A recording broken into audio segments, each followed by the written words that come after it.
You know, when I turned 50 years old, I was sitting on my front porch on a Tuesday morning with exactly $347 to my name. That was everything. Everything I owned in the world besides the clothes on my back and the small house my parents left me.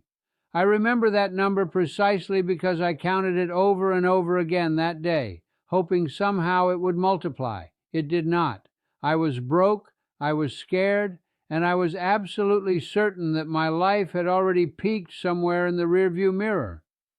Today I am 90 years old, and I want to tell you something that might sound impossible. Those 6 herbs saved my life. Not just saved it, but transformed it into something I never dreamed possible. And I mean that in every way a life can be transformed.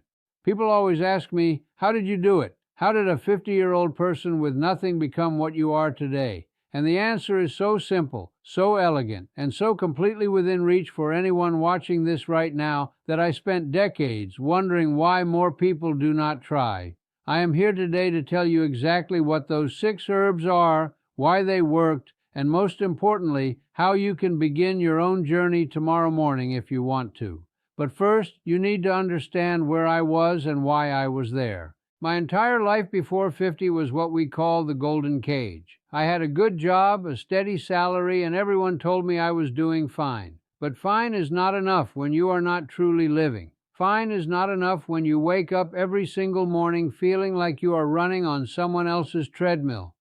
I worked for a large company, the kind where you become a number instead of a name. The paycheck came in regularly, but it never felt like mine. It never felt like enough to build something real. And then, on one ordinary Thursday afternoon, the company restructured. They called it restructuring. I called it the day my life finally broke open, and thank goodness it did. I had a small pension, nothing substantial, just enough to survive, not enough to thrive. My wife had passed away 5 years earlier, and my children had their own families, their own lives. I could not burden them with my failure. So I sat on that front porch, and I made a decision that changed everything. I decided I would take seriously something I had only dabbled in for pleasure my entire adult life. I decided I would become a healer through plants. I decided I would grow and sell medicinal herbs. Now, I grew up in a family where my grandmother was known in our entire county for her knowledge of plants. She could cure fevers with willow bark. She could ease joint pain with ginger root. She knew which herbs stopped coughs, which ones helped sleep, which ones brought energy when you were exhausted. This knowledge was always in my hands, in my DNA, in my blood. I had just forgotten it somewhere between the paycheck and the mortgage. 50 years old was when I remembered. That first summer I planted barely anything. Just a small garden behind my house, maybe a 1/4 acre. I planted without any business plan, without any real expectation of profit. I planted because my hands needed something to do, and my heart needed to remember what my grandmother taught me. I planted basil because it brought me peace to smell it. I planted peppermint because it reminded me of childhood. I planted ginger, turmeric, and rosemary because I remembered their power. I planted thyme because the word itself felt hopeful somehow. But here is what happened that changed my perspective forever. By late autumn of that first year, I had grown something genuinely beautiful, and then something extraordinary occurred. A neighbor came by, sick, with a persistent cough that her doctor could not explain. She was desperate. I gave her some thyme tea, some honey, and a little peppermint. 3 days later, she came back and literally cried at my door. The cough was gone. She asked me if I would sell her more. Then she asked if I could make a special blend for her arthritis. That was the moment I realized I was not just growing plants. I was growing something people actually needed. Word spread slowly the way it does in small communities. Within 6 months, I had my first real customers. Not many, maybe 5 or 6 people a month. But they paid for what I gave them, and they told their friends. By the end of that first year, I had made nearly $2,000. It was not much, but it was mine, and it proved something crucial.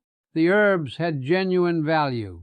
People wanted what grew in my garden. Let me tell you now about the 6 herbs that became my foundation, because this is where practical wisdom meets real opportunity. The first is turmeric.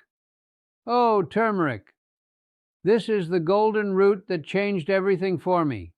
Turmeric is not just an herb, it is medicine. It is anti-inflammatory in ways that modern science has finally caught up to after centuries of use in Eastern medicine. I began growing turmeric in special beds, and I learned how to dry it, grind it, and prepare it in ways that preserved its power.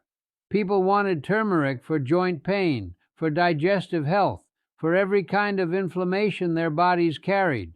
I made turmeric into teas, into pastes, into powders that I sold to health stores, to doctors, to people desperate for relief. Within 3 years, turmeric alone was supporting my entire operation and then some. The second herb is ginger. Ginger is the people's plant. Everyone knows ginger. Everyone has heard that ginger is good for nausea, for digestion, for cold symptoms. But most people do not understand that fresh ginger, properly grown and preserved, is exponentially more powerful than what sits on grocery store shelves. I grew my ginger in rich soil, harvested it at perfect maturity, and learned to dry it in ways that locked in its essential properties. Ginger became my second largest profit center. I sold it fresh to high-end restaurants. I sold it dried to tea companies. I sold powdered ginger to supplement manufacturers. One product, 10 different markets. The third herb is peppermint. Now, peppermint might sound simple, but do not underestimate simplicity. People need peppermint for digestion, for energy, for the simple pleasure of freshness in a cup of hot water. I grew peppermint aggressively because it regenerates quickly.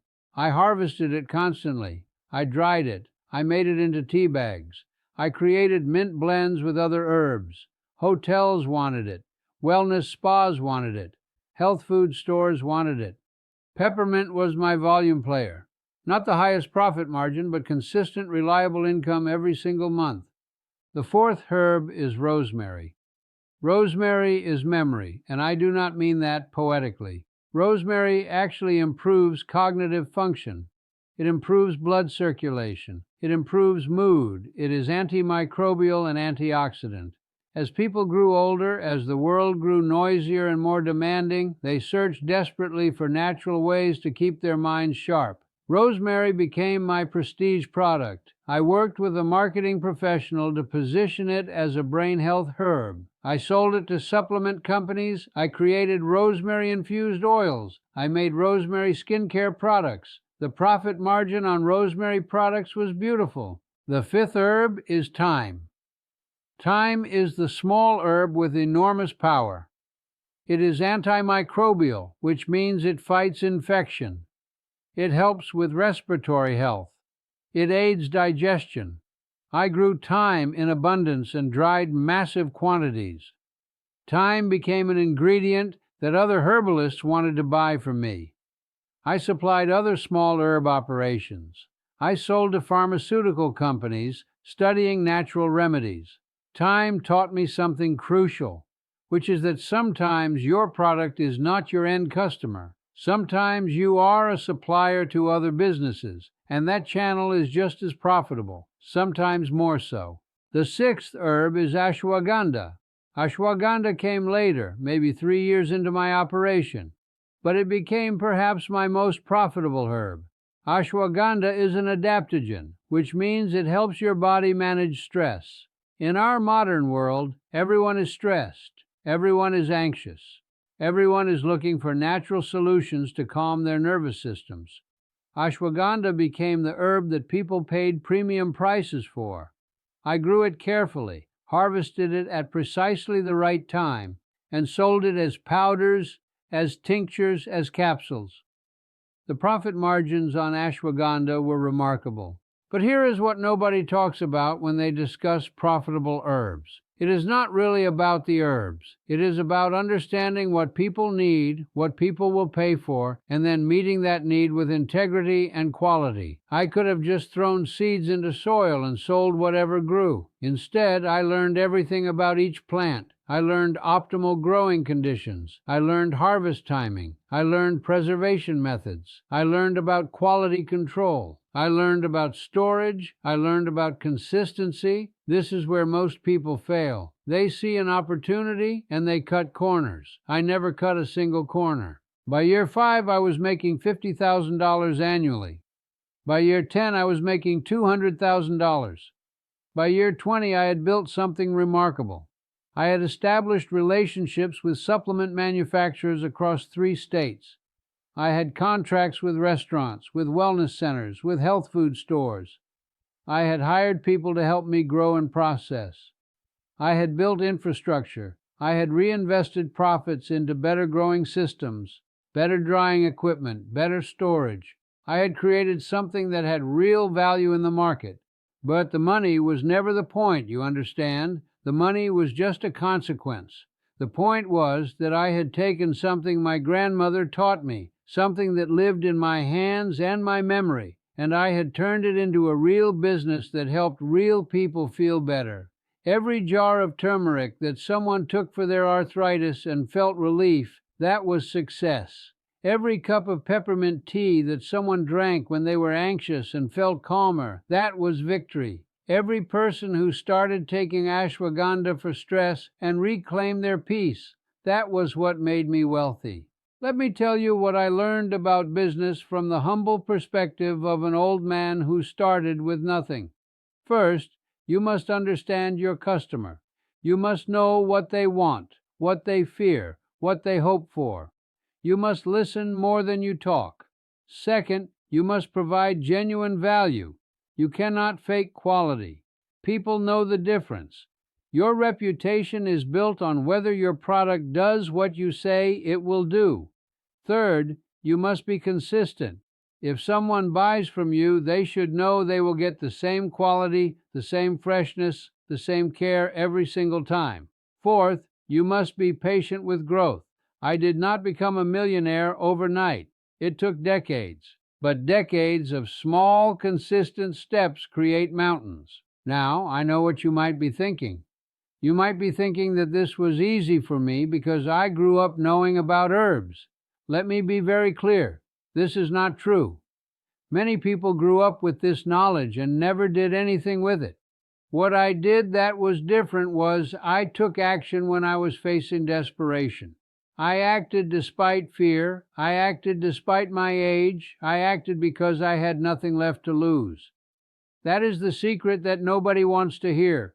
The secret is that you must first reach a place where you are willing to try something different. You must be willing to fail. You must be willing to look foolish. When I was 50, I did not care what my neighbors thought. I did not care what my former colleagues thought. I did not care if people mocked me for growing herbs in my backyard. I cared about survival. I cared about dignity. I cared about building something that was mine. And from that place of desperation came freedom. This is something I wish someone had told me when I was younger. Do not wait for the perfect time. Do not wait until you have enough money. Do not wait until you are completely ready. Start now. Start with what you have. Start in your backyard. Start small. The herb business taught me something deeper about life itself. It taught me that nature is abundant. If you work with nature instead of against it, if you understand what plants need and you give it to them, they give back abundantly. The same is true for business, for relationships, for health, for everything. Abundance comes from alignment with natural principles. It comes from patience. It comes from understanding cycles. Plants teach you this through their seasons. They teach you about dormancy and growth, about death and resurrection, about reinvestment and harvest. I want to tell you something that I have never shared publicly before. By the time I was 85 years old, I had made more money than I could spend, so I stopped chasing profit. I kept the herb business running because it brought me joy and it brought help to people, but I redirected my energy. I started teaching people. I started sharing my knowledge freely. I created a foundation that helps young people learn about medicinal plants. I started donating to agricultural programs. I started mentoring people who wanted to start their own herb businesses. This is the final lesson, and I say it with all the weight of a 90-year-old heart. Money is not the end point. Legacy is the end point.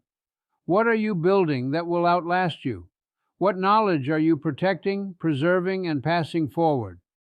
I built a quiet fortune, yes, but I also built something that will continue long after I am gone.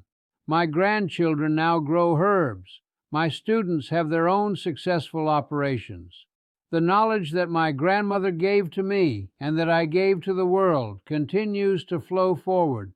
You are watching this video right now, and that is not an accident. Maybe you are 50 years old and you feel like your life has peaked. Maybe you are younger and you feel stuck in a job that does not fulfill you. Maybe you are wondering if it is too late to build something real. I am here to tell you that it is not too late. It was never too late. The only moment that matters is the one you are in right now. In this moment, you can decide. You can decide to learn something. You can decide to grow something. You can decide to create something that has value. Start small. Start with your garden or your windowsill. Start with turmeric, with ginger, with peppermint. Research what these herbs do. Learn how to grow them. Learn who needs them. Learn what people will pay. Do not be afraid to fail. I failed more times than I succeeded in those early years. But failure is just data. Failure teaches you what does not work, and that information is invaluable. And listen, I want you to know something. I am 90 years old. I will not live forever. My body is slow. My time is limited. But this knowledge I have, this wisdom about herbs and business and life itself, I am not willing to let it disappear into silence when I am gone. I am not willing to let it die with me. That is why I am making videos like this. That is why I am sharing everything I know. That is why I am asking you to listen, to learn, and most importantly, to act. The world needs people who will take old knowledge and apply it in new ways. The world needs people who will build something real, something honest, something that helps others. The world needs you to take what you have learned in this moment and do something with it. Do not let this be just another video you watch and forget. Let this be the moment you decide to change your life. If something I said resonated with your soul, if you felt even a little spark of possibility, please subscribe to this channel. Subscribe so that you do not miss the next video where I will share more secrets from my 90 years of living. Subscribe because this old man has a lot more wisdom to give, and I want to get it out into the world before my time runs out. Your subscription is how I know that this message matters. Your subscription is how I know that the old wisdom is still valuable to new generations. Thank you for listening to an old man talk about herbs and dreams and the quiet way that abundance arrives when you're not looking for it to arrive loudly. I am so grateful that you were here. Now go plant something, go grow something, go build something that will change your life and ripple out to change the lives of others. That is my wish for you as I sit here at the end of my days. That is my legacy shared with you today.